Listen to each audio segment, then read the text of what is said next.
Pada zaman dahulu, hiduplah seorang ibu dengan anak perempuannya yang bernama Darmi.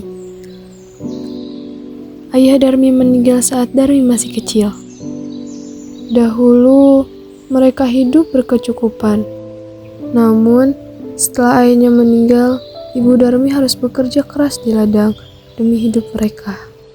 Karena setiap hari bekerja di ladang, kulit ibu Darmi jadi semakin gelap. Dan berat tubuhnya juga berkurang. Semua yang dia lakukan hanya demi Darmi, putri satu-satunya. Namun, apa yang dilakukan Darmi? Ia tidak mau membantu ibunya. Kerjaannya setiap hari hanya berdandan. Dan ia juga enggan keluar rumah karena takut kulitnya menjadi gelap seperti ibunya. Suatu hari, ibu Darmi akan bekerja di ladang. Ia akan bekerja sampai sore hari. Sebab musim panen telah tiba, ibu Darmi berkata pada Darmi, Darmi, apakah kamu bisa membantu ibu untuk memasak hari ini? Karena ibu mau pergi ke ladang untuk memanen. Kalau misalkan kamu sudah beres memasaknya, kamu langsung anterin ke ladang ya, kepada ibumu. Apa Bu? Tidak mau Bu, nanti badanku bau tungku. Terus kalau saya mengantarkan makanan ke ladang, nanti kulitku hitam kayak ibu. Ih, amit-amit. Ibu Darmi hanya menggeleng-gelengkan kepala yang terlihat sedih. Di ladang, ibu Darmi bekerja keras dengan ia mengumpulkan hasil panen. Karena besok ia akan menjualnya ke pasar. Dia tidak memperdulikan perutnya yang lapar. Saat lelah, ia beristirahat sambil minum air yang dia bawa. Dia berdoa dalam hati. Ya Tuhan, tolong kami ubahlah anakku. Lepaskan dia dari sifat malasnya. Setelah pulang di ladang, ibu Darmi sampai di rumah. Betapa terkejutnya dirinya, di meja tidak ada makanan yang disajikan. Darmi sama sekali tidak memasak. Darmi yang melihat ibunya pulang justru marah-marah. Ibu kemana aja sih seharian? Masa di rumah tidak ada makanan Bu? Darmi kan lapar seharian belum makan Bu. Darmi, kan tadi ibu menyuruh kamu untuk memasak. Kenapa tidak? Ih ibu, Darmi makan tadi udah bilang, Darmi gak mau Bu. Darmi meninggalkan ibunya yang kelaparan dan lelah dengan marah.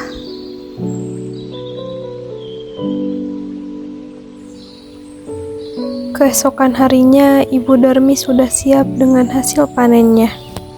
Ia akan pergi ke pasar. Darmi, apakah kamu bisa menolong ibu? Ibu perlu bantuan kamu untuk mengantarkan hasil panen ini ke pasar. Ih gak mau Bu. Kalau aku ikut ke pasar nanti kulitku kotor. Apalagi pasar kan becek. Ih gak mau Bu. Akhirnya ibunya pun pergi sendiri ke pasar dengan membawa hasil ladang itu.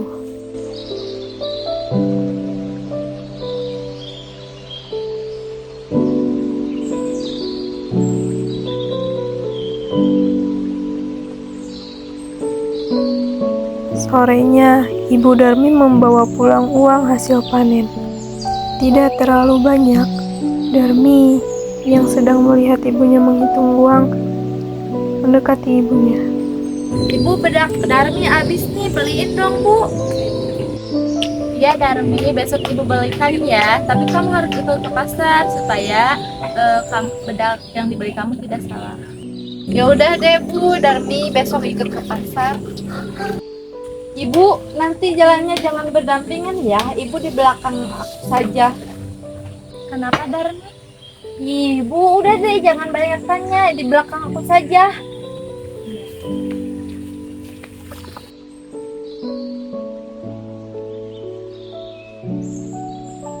Darmi sebenarnya malu berjalan bersama ibunya yang berkulit gelap dan wajah yang tak terawat. Tiba-tiba di tengah perjalanan ada seorang teman Darmi yang menghampiri dan bertanya, Darmi, mau kemana? Mau ke pasar. Oh, Itu siapa? Apakah ibumu? Bukan, itu bukan ibu saya, itu bantu saya. Masa ibu saya begitu? Ih, minta amit deh. Oh, pembantu. Ya udah kalau begitu aku duluan ya.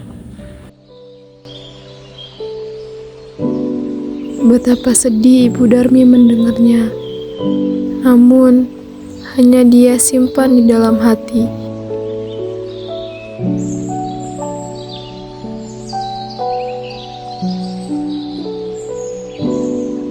Lalu, Darmi bertemu teman-temannya yang lain. Ramai sekali ya pasar tadi. Iya, tadi banyak ibu-ibu yang belanja. Ngomong-ngomong, habis ini kita mau kemana? Main ke rumahku aja yuk. Ayo. Itu Darmi. Itu Darmi. Darmi, kamu mau kemana? Mau ke pasar. Tumben sekali kamu mau ke pasar. Iya, ada yang aku beli. Itu ngomong-ngomong yang di belakang kamu siapa, Darmi? Ibumu ya? Ih, itu bukan ibuku, itu pembantuku. Oh, itu pembantumu. Ya udah, kita duluan ya. Iya. Sungguh, hati Ibu Darmi sangat sedih. Betapa tega anaknya mengatakan dirinya sebagai pembantu. Namun, sekuat tenaga, ia berusaha menahannya.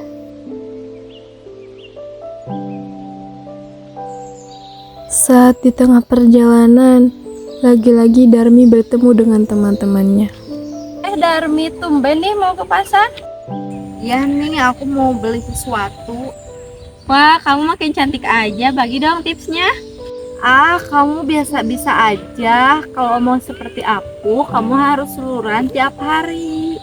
Oh, begitu ya. Terus yang di belakang kamu siapa, Darmi? Ibumu? Itu bukan ibuku, itu pembantuku. Oh, pembantumu ya. Ya udah deh kalau begitu kami duluan ya, Darmi. Iya. Setelah bertemu temannya, Darmi dan ibunya melanjutkan pergi ke pasar. Setelah tiba di pasar, Darmi langsung melihat-lihat barang yang dia suka dan lalu ia membelinya.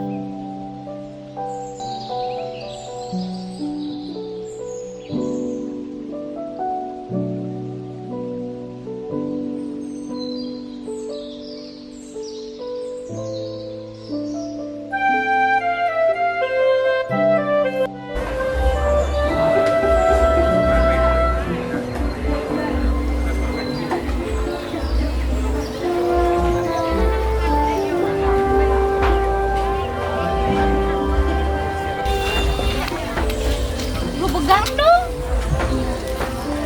Tibalah Darmi dan ibunya di tempat penjual bedak. Ibu, bedak yang paling mahal yang mana ya, Bu? Yang Darmi, jangan yang terlalu mahal. Uang ibu udah nggak cukup lagi. Ih, apaan sih, Ibu? Sana jangan deket-deket Darmi. Mana aja nih? Itu bukan ibu saya, itu pembantu saya. Oh, pembantu ya, kirain ibunya. Iya. Ya udah, Bu, saya beli yang ini aja. Berapa ya, Bu? 20.000. Ya udah, bayar, Bu. Ya, baik. Ini ibu, makasih ya. Iya.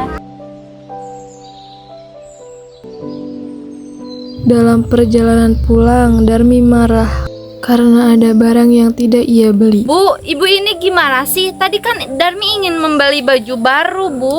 Kenapa ibu tidak membelikannya? Darmi, kan tadi sudah banyak yang barang yang kamu beli.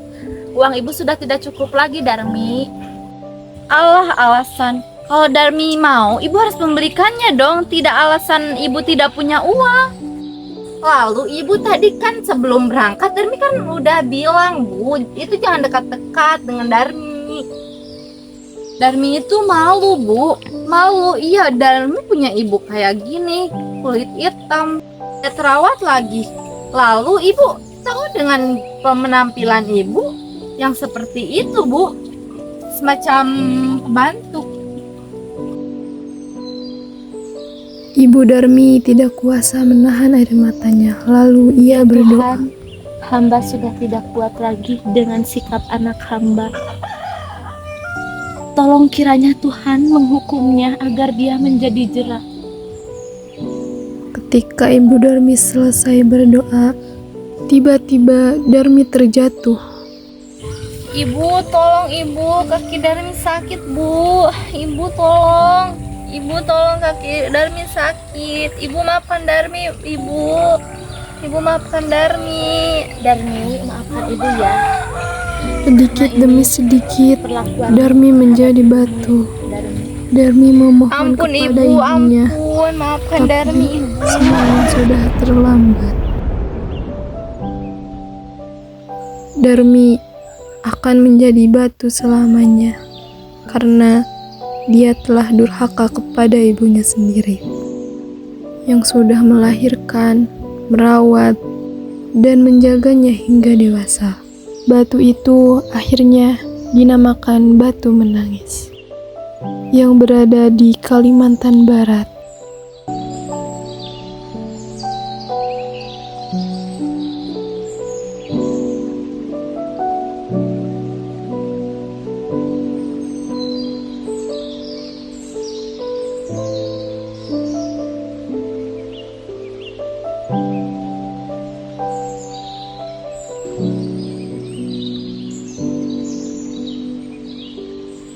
Dari cerita rakyat Batu Menangis, kita dapat mengambil pelajaran bahwa kita sebagai seorang anak hendaknya harus berbakti kepada kedua orang tua kita.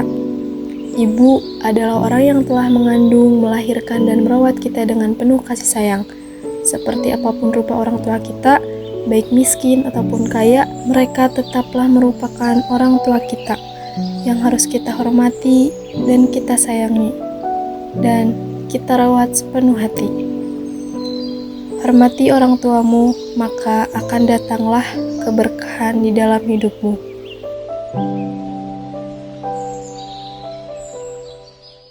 Bu, itu jangan dekat-dekat denganku karena kamu bukan level ke kita beda. Darmi mau kemana? Ke Padang.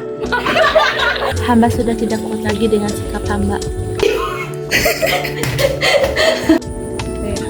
Si bebe. Halah, lapar bu, seharian belum makan. Darmi,